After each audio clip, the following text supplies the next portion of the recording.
Assalamu alaikum wa rahmatullahi wa barakatuh. There is a big problem that the world faces today, which is global poverty. And the countries are constantly looking for a way to alleviate this poverty and to finish this poverty. And we have a great solution. And we did not realize the full potential of this solution, which is zakah.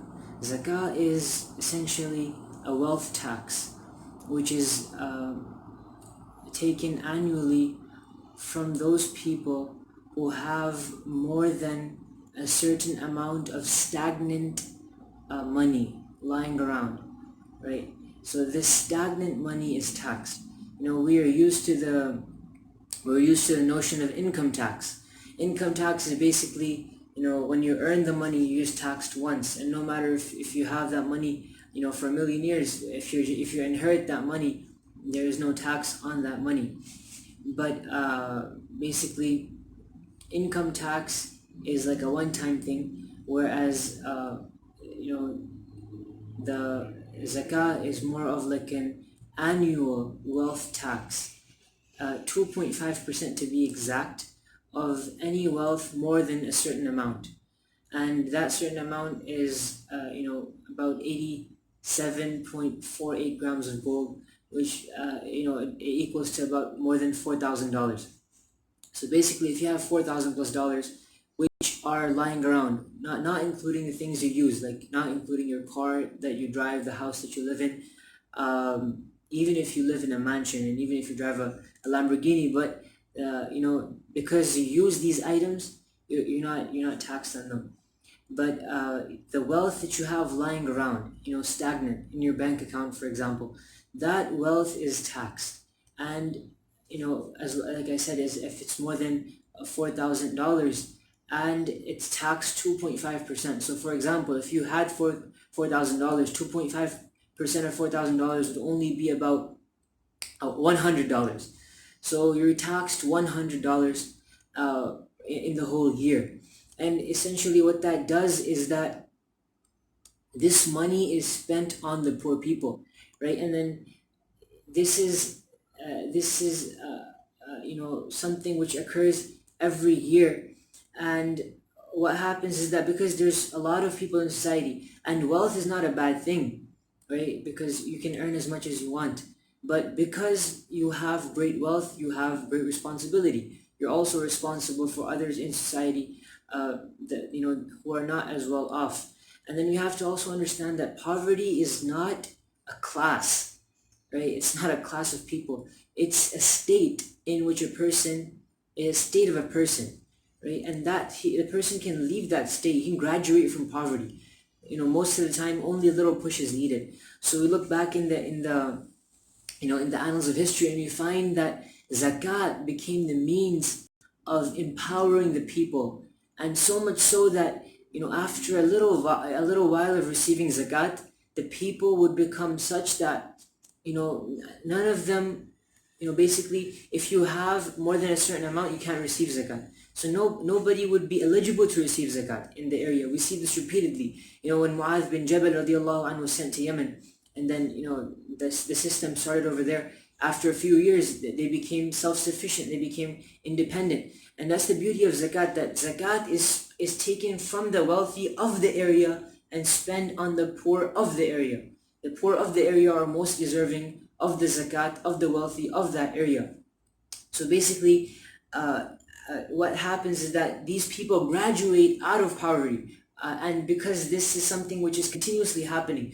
And what used to happen is that because those items were also given which used to grow in value, because when we see that zakat, land is taxed, basically the produce of the land is called kharaj. And also we see that if you have cattle is taxed, livestock is taxed. So when you give these animals to a person, they will naturally grow. It's called numui. It's something which will grow, so that it will, the cow will have a baby, and then what will happen is that eventually this person who has received zakat will graduate out of poverty, and he will not he will not, continuously receive zakat. And rather he will start paying zakat, because once he graduates out of poverty, then he climbs into that class of people, or that state which is more than those who deserve, and then he becomes one of the people who contribute to society by paying their zakat and helping others. And we see this again in the time of Umar ibn Abdul Aziz, maybe about 50 or 60 years afterwards, that what happened is that again nobody was left in that class of those people who accept zakat, basically, who have less than that certain amount that are eligible to accept zakat. And what ended up happening was that the people, they left their city to go to the next city to see if they can find somebody there who will accept their zakat. And then when the people saw of that city, when they saw travelers coming from far away, they all came out of the city. And this traveler, when he reached them, he said, I came to give my zakat to see if there's anybody eligible in this city to take zakat. And they all said that we came out of the city seeing a traveler and thinking that maybe you're in need. And they were ready to give them give them their zakat, and he was ready to give them. So this was a situation, just few years of this wealth taxation. And then now this money can be used to better society then, basically. And travelers, slaves, essentially, they could use this money and then to buy their freedom, right? And then people who need the money, for example, if I'm traveling and I don't have any money with me, even though I'm a rich person, I could have still used this money to get to my destination. And basically what happened was that society as a whole prospered, and there was this harmony between the rich and the poor, because the rich had the poor's backs, and the poor, they were assisted by the rich, and it created this sort of brotherhood which the world lacks today. And then you hear now these politicians, they start talking about wealth tax, thousands of years later. Bernie Sanders, he's talking about wealth tax, and Warren, Elizabeth Warren, she's proposing this wealth tax on the elite of society, which will help out definitely, because it's based on the ancient methodology. It's based on the holy books and the holy scripts. Also, what happens is that what's amazing is that for a student of economics, when you look at this from a macroeconomic scale, when the society, or when the economy is stagnant, right? What contributes to the economy? If we look at the economy as a stagnant economy, we see that to basically encourage motion and to encourage the growth of the economy, the government injects money. And the government prefers to spend that money on those people who are poor, who are below a certain wealth class. The reason why is that if a dollar is given to a poor person, he will spend 90% of that dollar, and he will only save 10%. And that 90% will go back into the economy. And for example, if he bought food, right, then that's going to affect the store that he bought it from. It's going to affect the farmer that grew that food. It's going to affect the fertilizer that was sold to that farmer, and then this whole chain effect. So basically, him spending that 90% of that $1 will make like 10 or 15 departments or sections of the economy move.